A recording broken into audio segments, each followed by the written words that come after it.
Pressure from the street has been building for months in Pakistan. Supporters of the radical Islamist group, the TLP, are enraged at what they see as their government's failure to respond to blasphemous comments last November by the French president. Their main demand has been for Pakistan to expel the French ambassador. An escalation of violence over the last week has led to casualties on both sides, and a crackdown on the TLP by the authorities. But on Tuesday, the government appeared to change its position. After long talks, the government of Pakistan and Tehreek al-Labaq have decided that a resolution for the expulsion of the French ambassador will be presented in the National Assembly today. Among the tactics used by the extremist TLP to force the government's hand was a call for a nationwide strike on Monday. Many businesses complied to show solidarity with the protesters and to demonstrate the strength of feeling when it comes to perceived insults to Islam. The protests must be recorded. The world should know that what is happening in the Western world is not right. I think it would be better if this matter is taken up at a higher level. But Pakistan's Prime Minister fears the protests will damage not just the economy, but also international relations. If we expel the French ambassador and cut ties with France, it means we would cut ties with the European Union. Half of our textile exports go to Europe. That means a 50% reduction in those exports, which would mean unemployment and factory closures.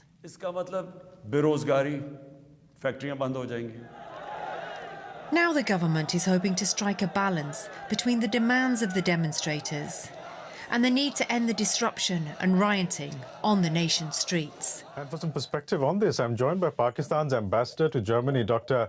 Mohammad Faisal. Dr. Faisal, welcome. Is an organization banned under an anti-terror law dictating terms to the Pakistan government? Regarding this specific incident, the perspective, of course, is very important.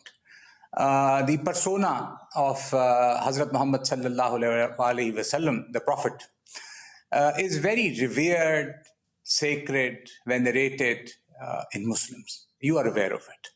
And it's been so for centuries. And difficult instances have happened in the past also. In many hundreds of years, it has happened. And in the last 10 years, you must have heard these things happening. So when these incidents happen in a country in Europe, these sentiments were inflamed, not only in Pakistan, but also in Muslims all over the world. The government, of course, also wants good relations with all the countries and wants to move forward in its relations with various countries, without naming any countries. I'll say Europe. The sentiments that were inflamed, of course, some people, some miscreants did try to inflame them and resort to violence. So for the government, it became very difficult, and it has tried to resolve the situation, a very difficult situation, through dialogue. We do not want any. Sorry, let me just complete two more sentences. Yeah, please, yeah. The effort is to engage and to tell them that we are talking to Europe. We will continue, as my Prime Minister said yesterday. You must have seen that. But then you talk about the miscreants. The miscreants were basically banned under an anti-terror law, and the government is now going with their demands to Parliament. What does that look like? Any decision that would be taken would be by the Parliament. Pakistan is a democracy. So the will of the people is reflected in a democracy in the Parliament. As you are well aware, the issue is in the Parliament. I am not there, but I am sure that the parliament will debate it in open space. In media, you will be able to see it, the sentiments and the debate, and a final conclusion will come out of it, which can be anything. And whatever that conclusion is, of course, that will be the will of the people, and we will stand by that. Violence is never supported. It is never an option by the government, by the people. We are very peaceful people. We want to find common ground, and we want to move forward in our relations, not backwards. One additional point, we have millions of Pakistanis living all over Europe. You are aware of that. About 100,000 plus only in Germany. So we have a lot of interests in addition to trade, economy, etc., with Europe. And we would want to build upon that. Right. But just going back to what is happening in Pakistan, what is the message that the government is sending when it sits down and talks to a group it has outlawed and then agrees to take up their demands? I cannot go into the details, but it is not as simple as you said. If I follow your line of thinking, maybe you would want us to take 20 tanks and 30 APCs on civilians. That is not, I think, what you would want. That is not what we would want. There are, the only option is dialogue and talks. And we are on dialogue. Whoever has tried to create violence has been nullified. And I sincerely would want that we are able to find solution regarding this within our parliament. And when we engage with Europe, we are able to find common ground and build upon that common ground while respecting a right to free speech, which might have even limitations in Europe. But still, we would want not to harp on the differences, but we would want to harp on the commonalities. And I am sure there are many, and we have in the past built upon it, and we can do it again. There was an incident in 2007 that was a Danish newspaper. Then we moved forward on that. There were protests and everything. So I think let the parliament speak and let it be discussed there. That will be indicative of the sentiment in Pakistan for our friends abroad, and maybe would be very useful in how to move forward. Dr. Mohammad Faisal, Pakistan's ambassador to Germany, thank you so much for joining us. I'm very grateful. Thank you. My colleague Shahzeb Jilani from DW Asia joins me on the line now for more. Shahzeb, Ambassador Faisal there talking of finding common ground with Europe. Is the concern in Pakistan that Europe is disregarding Muslims' feelings on perceived insults to Prophet Muhammad?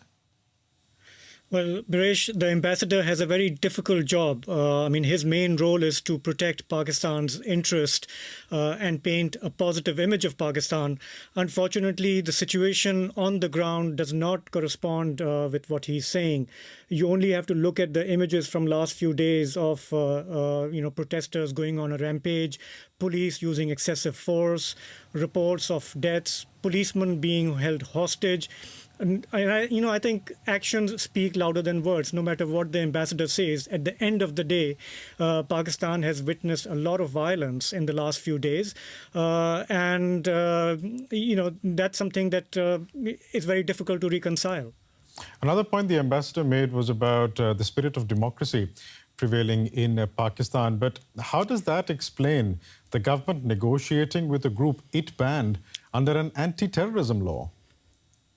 So again, I think he's just being a bit economical with the truth because these hardliners, extremist group TLP, they were created a few years ago. They are emerging as a major political force. They do have a lot of following across the country because the issue of blasphemy is an emotive issue in Pakistan. They are capitalizing on it. But there's a strong accusation in Pakistan that this group is promoted, encouraged, financed, protected by Pakistan's security services with the aim of fragmenting the society because they want to weaken established political parties who believe in democracy and supremacy of parliament, who are against extremism. And these kind of groups come in handy. Now, the government of Prime Minister Imran Khan has banned this group last week. And then for the government to go into a negotiation, give them that respect as a legitimate partner is puzzling. And that is why a lot of people are saying that this is seen as surrender, as a capitulation, and essentially appeasement. You talked a bit about the issue of blasphemy. Can you explain that a bit further as to how that plays into the political narrative? So, Paresh, there are more than 50 Muslim countries around the world, but the issue of blasphemy is the biggest in Pakistan because there are laws against criticizing or ridiculing Quran and the Prophet Muhammad, but it is used to target political opponents. A lot of times people settle personal scores. Christian minorities, Hindus have been targeted, but even Muslims that you don't like, you can accuse them, and essentially the accusation is like a death penalty. And this particular group is thriving on it, and there are other religious groups who want to be even more aggressive on this. So this is pushing Pakistan towards an extremist path, and it doesn't help whatever ambassadors in European countries say.